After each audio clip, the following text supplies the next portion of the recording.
You notice that your sermon said it's going to be on forgiveness. And the sermons on forgiveness largely apply to one of two things. Either that we need God to forgive us, or we need to have the forgiveness of God for others when we make mistakes. Usually when we hear about forgiving, it is about others. We hear that we need to be forgiving. When we are wronged, we need to open our hearts to find the peace of God in us, knowing that He's forgiven us and that we need to forgive them. We also hear that when we make mistakes, we need to go to God, which we do, and we need to ask Him for forgiveness. And if we harm people or hurt people or do something that offends somebody in a way, intentionally or unintentionally, we also need to ask forgiveness from them.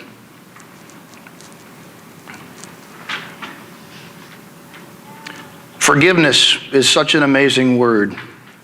I've often heard or made the statement, I forgive you. We hear it frequently. People are asking for forgiveness for the problems that they've caused, for the things that they've done, whether it's rulers, family members, church members, brothers and sisters. We ask for ourselves for the forgiveness, or we ask them, I think I just made that up. We ask them to forgive us, or they ask us to forgive them. What is forgiveness? Well, the dictionary that I looked at defined it as the act of excusing a mistake or an offense. Heaven knows that I've made plenty in my 40 years of life so far, and I know I'm going to make a lot more. The neat thing is that by offering forgiveness, we offer a person the letting go of the offense. We clean their slate. We give them a cleansing that they can feel that peace, that they're not mad at me, they understand, and they can appreciate that. The other part of that is the cleansing. Because by offering forgiveness of a person, letting go of the offense, we are cleaning that slate, a cleansing, and that's what Christ did for us. He cleansed us from every single sin that we have committed and every single sin that we will commit. And the definition of cleansing I came across was to purge of an ideology, bad thoughts, or sins. And it's amazing, I've watched people in this church, I've watched my friends, I've watched my family give forgiveness. And it's important to do that because it sets us free. It gives us an opportunity to be free of the burden of anger and resentment and hurt that builds up. It removes anxiety, it removes stress, it removes anger. It can lower blood pressure. It can just make you feel amazingly good. And it can also do that for the person who either you have hurt or who has hurt you. The second thing that we do is, and it's very scriptural, as I was going through this, there are 86 references in the Bible to forgiveness. Whether it's offering it to someone who has sinned against you or asking God to come and forgive us for the sins that we commit against Him, for the wrongs that we do. But it was very interesting because in all of those things that I looked at, there was not a single one in there that ever talked about us forgiving ourselves. And I think that is one place that gets left out a lot. We all make mistakes. And I've found it in my life a lot of times easier to forgive other people than to forgive myself.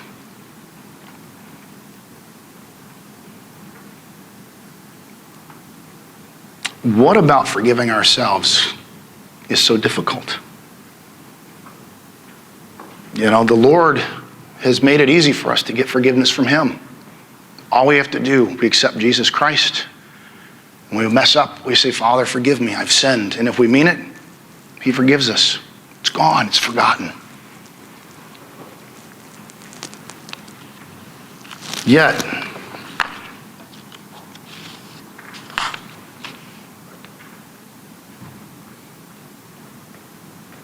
we don't sometimes take that forgiveness internally. As I was preparing for this, I did a little bit of study on the internet. I looked up some stuff and I found a study on psychology, which was really very interesting. They said that there's a study that was done on forgiveness of self and others.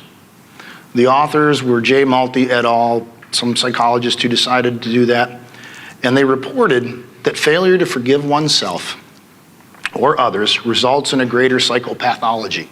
In other words, it causes us to feel a little bit nuts. A failure to forgive oneself is significantly related with depression, anxiety, distress, self-esteem, and self-introversion.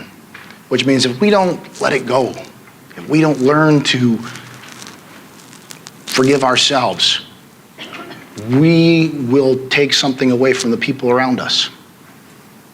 It'll remove part of us from them. It'll be a part that we can't give and share. They also state that failure to forgive oneself is intropunitive. Like that word, intropunitive. You're punishing yourself. And there are effects that are both physiological and psychological. If you already are experiencing depression in your life, it can cause your depression to increase. If you have anxiety, it can increase your anxiety levels. It also has been known to have a major effect on blood pressure, heart rate, and stress on the heart itself.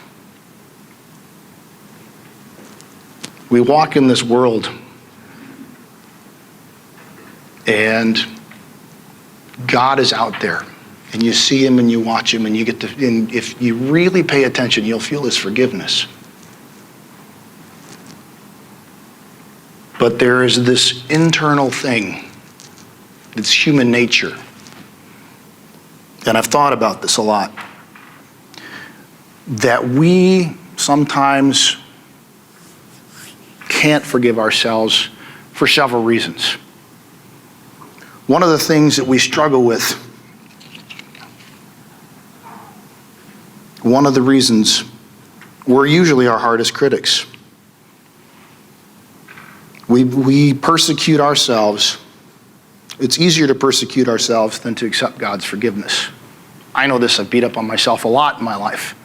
I've had a number of people who have told me, you're like, oh, you're a great guy. You're wonderful. You do nice things for people. You care about people. But there are times that I look in the mirror and I think, okay, that's what you're seeing, but is that really me? Is that really who I am? And I think we all do that to some degree.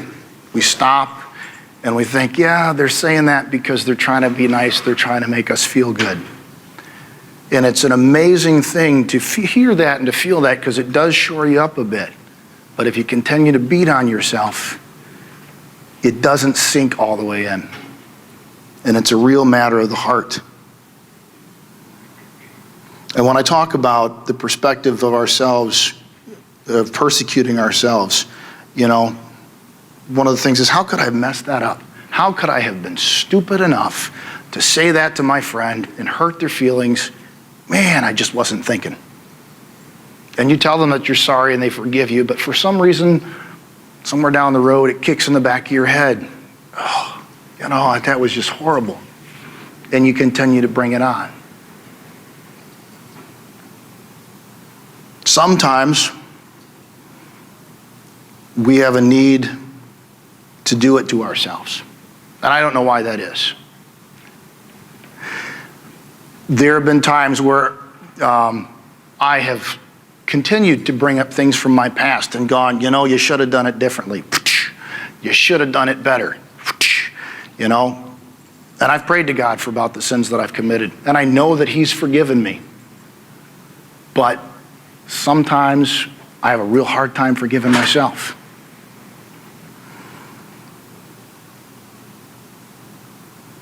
And the other thing that really keeps us down when it comes to that is the negative self-talk that comes with that. I'm a screw up. Man, I just blew it. How could I be this stupid? Maybe that's just me. I'm just stupid. And I work with sixth graders, and I hear it all the time. And it's really interesting because I look at myself and I hear myself say stuff to them that I tell them not to say to themselves, that I say to me.